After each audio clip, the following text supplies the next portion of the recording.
What's going on, everyone? Welcome to another episode of Fact Friday with me, Smaj, the Brown from the One White, One Brown podcast. Find it on YouTube and Podbean. So today's Fact Friday, so I thought I'd drop a bit of knowledge on you lot.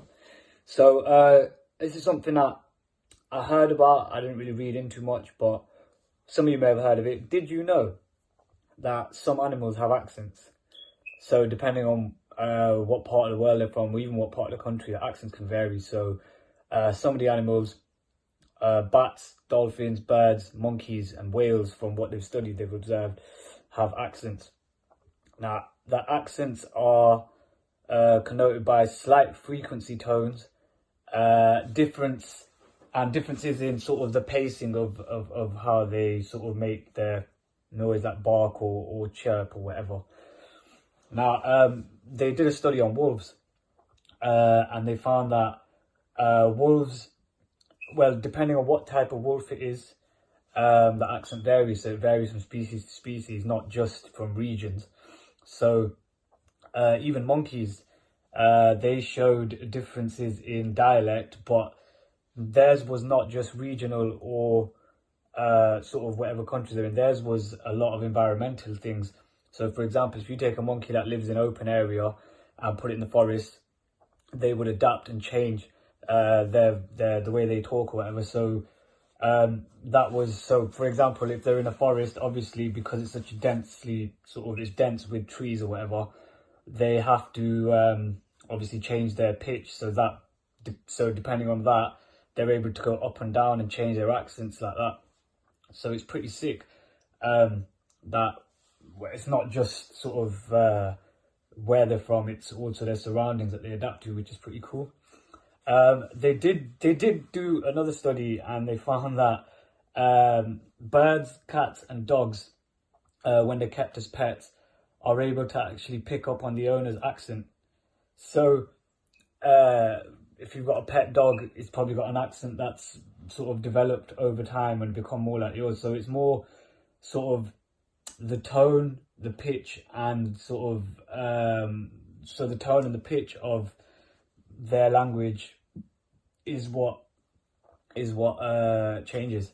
So I mean, you might be wondering, why spend all this time on studies? I mean, if you like animals, it's cool. You obviously ain't gonna be asking that question, but the reason they do these studies is so it helps scientists understand sort of evolution and adaptability in various animals and stuff. So finding out that they are able to change the way they communicate obviously shows that they're probably of a higher intelligence than previously thought. But yeah, that was the fact for today. So hope you like that one. Hope you enjoy it. As always, like, share, subscribe.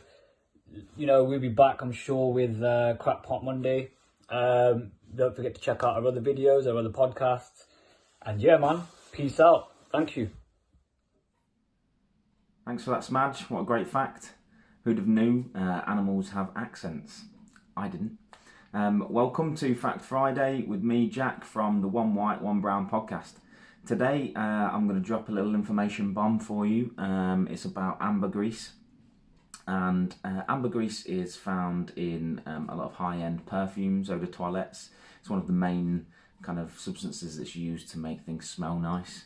But when you get down to the origins of ambergris, it's pretty disgusting.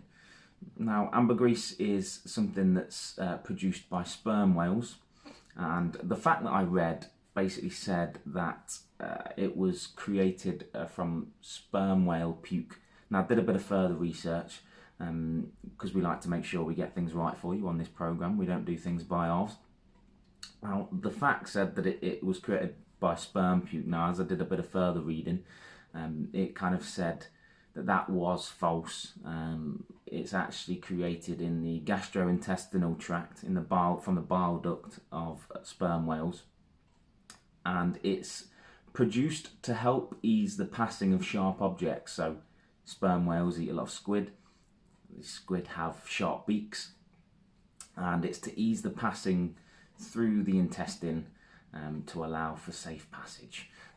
Yeah, not nice. When it solidifies, when it's liquid form, it's not very nice, not very pleasant. It's got a standard fecal smell, When it solidifies, however, it's got a real delightful smell, I'm told. Now, it's very rare product, quite expensive, I'm told. But yeah, it's not a nice thing when you think about where it's coming from. So next time you spray in your eau de toilette, your Sauvage Pack a Rabanne, before you go out, just remember, you're spraying shit on yourself. But that's my fact today. It was a short one.